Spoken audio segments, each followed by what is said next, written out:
దేవుడే నీ శక్తి. ఎందుకు అంటే, మన బలహీన సమయంలో సహాయం చేసేవారు లేనప్పుడు, ఏ ఆధారము మనకు లేనప్పుడు, దేవుడు ఆయన మనకి జ్ఞానం ఇచ్చి, ఆయన బలము చేత, ఆయన శక్తి చేత మనల్ని నింపి, మనకి మార్గము సరళము చేసి, ఆయన మన పక్షము ఉండి కార్యాలు జరిగిస్తూ ఉన్నారండి. ఆయన శక్తి తప్ప మనము ఏమీ చేయలేమండి. ఆయన శక్తే మనల్ని నడిపిస్తూ ఉంది. కాబట్టి ఆయన శక్తి మన ఎడల పరిపూర్ణము చేస్తూ ఉన్నారు. ఈరోజు దేవుడు మన కొరకు సిద్ధపరిచిన ఆయన శ్రేష్టమైన వాగ్దానం చూద్దామండి.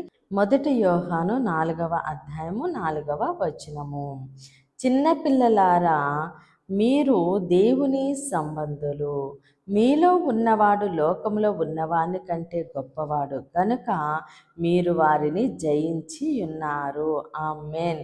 దేవుడి రోజు మనతో మాట్లాడుచున్న ఆయన మంచి మాట, మీలో ఉన్నవాడు లోకంలో ఉన్నవాని కంటే గొప్పవాడు. ఆమేన్. ఎవరండి? మనలో ఉన్న దేవుడు గొప్పవాడు. కాబట్టి దేవుడు మనకి ఆయన జ్ఞానం ఇచ్చి, బలం ఇచ్చి, శక్తి ఇచ్చి, మన మార్గాలు సరళం చేసి మనల్ని నడిపిస్తున్న దేవుడు. ఈ లోకంలో ఉన్న వాని కంటే గొప్పవాడు. ఈ లోకంలో ఉన్న సమస్యలని, లేదంటే వ్యతిరేకతను, అనారోగ్యమును, వీటిని చూసుకుని మనం భయపడిపోతూ ఉంటాము. ఎందుకంటే చూడండి, ఏదైనా దూరముగా చూస్తే అది చిన్నగా కనపడుతుంది. ఎంత పెద్ద కొండ అయినప్పటికీ కూడా మనము దాన్ని దూరం నుండి చూస్తున్నప్పుడు చిన్నగా కనపడుతుంది, దగ్గరికి వెళ్ళి చూసినప్పుడు అది పెద్దగా కనపడుతుంది. మనమేమి చేస్తున్నామంటే మన యొక్క సమస్యని, వ్యతిరేకతను, అనారోగ్యమును, బాధలను, కష్టాలని, మనుషులు అంటున్న మాటల్ని పదే పదే జ్ఞాపకము చేసుకుంటూ ఉన్నాము.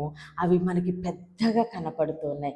కాబట్టి మనము వాటిని చూడొద్దు, కానీ మనలో ఉన్న దేవుడు గొప్పవాడని, మన ఎడల ఆయన గొప్ప కార్యాలు జరిగిస్తున్నారని, ఆయన శక్తిమంతుడని, సర్వశక్తి గల దేవుడని నిరీక్షణ కలిగి మనము మన దేవుని వైపు మనము చూసినప్పుడు ఆయన గొప్పవాడిగా కనపడతాడు.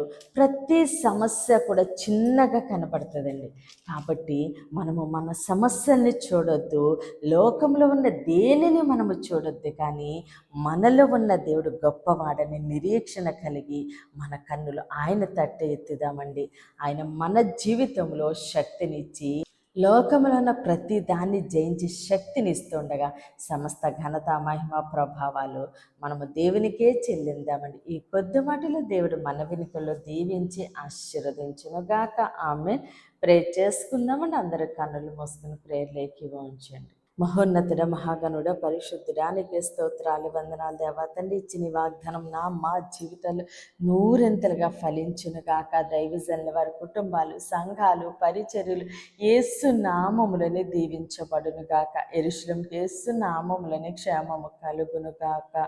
ఈరోజు పుట్టినరోజు, పెళ్లి రోజు జరుపుకుంటున్న ప్రతి ఒక్కరిని దేవుడు బహుగా దీవించి ఆశీర్వదించునుగాక. దేవుని మాట అని పరిచర్యలు పాలి భగస్తులే భారము కలిగి ప్రార్థన చేయుచున్న ప్రతి ఒక్కరిని దేవుడు బహుగా దీవించి ఆశీర్వదించునుగాక. అనారోగ్యంతో ఉన్న బిడ్డలకి యేసునామములో సంపూర్ణ స్వస్థత, విడుదల కలుగునుగాక. మాటలు రాని బిడ్డలు యేసునామములో ధారాళంగా మాట్లాడుదురుగాక. మూయబడిన ప్రతి గర్భము యేసు నామములోనే తెరవబడునుగాక. వివాహాలు కావలసిన బిడ్డలకి యేసునామములో ఘనమైన వివాహములు జరుగునుగాక. ఎగ్జామ్స్ రాస్తున్న ప్రతి బిడ్డకి యేసునామములో గొప్ప విజయము కలుగునుగాక. యవ్వన బిడ్డలకి యేసునామములో మంచి భవిష్యత్తు కలుగునుగాక. అయ్యా, ప్రతి బిడ్డని నీ చేతులకు అప్పగిస్తూ చిన్న ప్రార్థన పాదసన్ని చేర్చుకోమని యేసుక్రీస్తు అతి పరిశుద్ధ నామములో బ్రతిమాలి వేడుకుంటున్నాం మా తండ్రి. ఆమేన్. ఆమేన్. దేవుడు మిమ్మల్ని, మీ కుటుంబాన్ని దీవించి ఆశీర్వదించునుగాక. ఆమేన్.